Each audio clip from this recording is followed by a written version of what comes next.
International crisis group यानी ICJ ने शुक्रवार को एक बेहद खतरनाक एडवाइजरी जारी करते हुए कहा कि इजराइल द्वारा लगाए गए खाने पीने की चीज़ों पर रोक गजा पट्टी को सामूहिक भूखमरी और मानवीय तबाही की ओर धकेल रही है।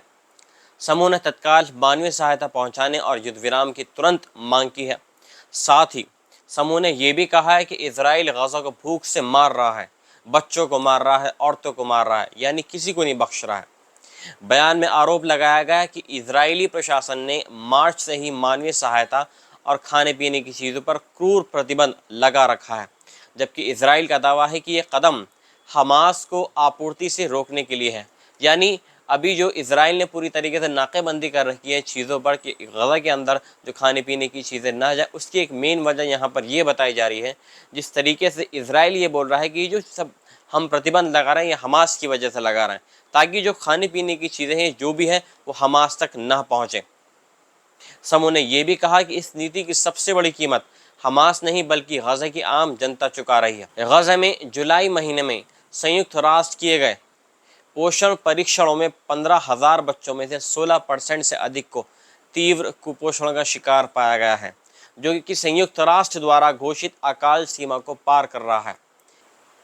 ये कोई अनापेक्षित संकट नहीं है।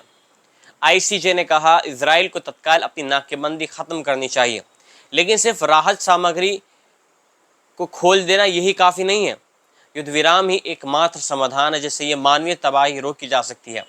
इसराइल की नई सहायता प्रणाली गजा ह्यूमैनिटेरियन फाउंडेशन यानी जीएचएफ पर भी समूह ने काफ़ी सवाल उठाए हैं।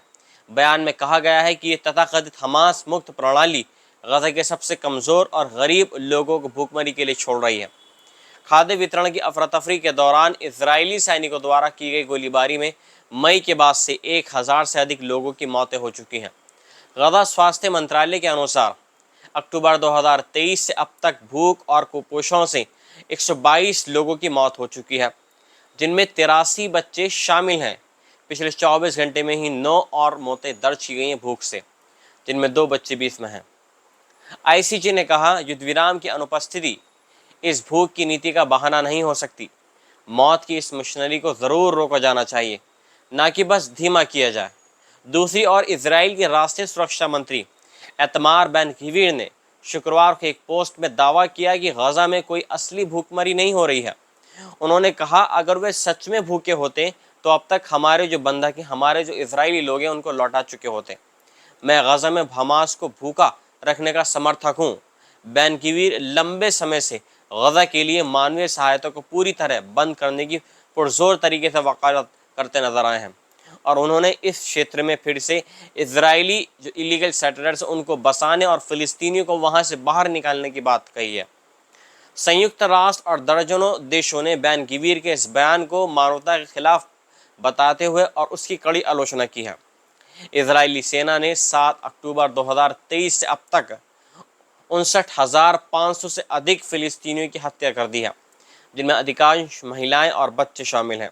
इस बर्बर हमले ने गजा को लगभग पूरी तरीके से ख़त्म कर दिया है। पिछले वर्ष नवंबर में अंतर्राष्ट्रीय आपराधिक न्यायालय यानी आईसीसी ने इजरायली प्रधानमंत्री बेंजामिन नेतन्याहू और पूर्व रक्षा मंत्री योआव गैलेंट के खिलाफ गजा में युद्ध अपराध और मानवता के खिलाफ अपराध के आरोपों में एक गिरफ्तारी वारंट जारी किया था। साथ ही इसराइल के खिलाफ अंतर्राष्ट्रीय न्यायालय यानी आईसीजे में नरसंहार का मुकदमा भी चल रहा है। गजा इस समय अपने इतिहास की सबसे भीषण मानवीय त्रासदी देख रहा है, जहां भोजन, दवा और ईंधन की बहुत ज़्यादा कमी हो गई है। रोज़ाना लोगों की जानें जा रही हैं भूख से। दुनिया की निगाहें अब इस बात पर टिकी हैं कि क्या युद्ध विराम और मानवीय राहत इस त्रासदी को रोक पाएंगे या नहीं।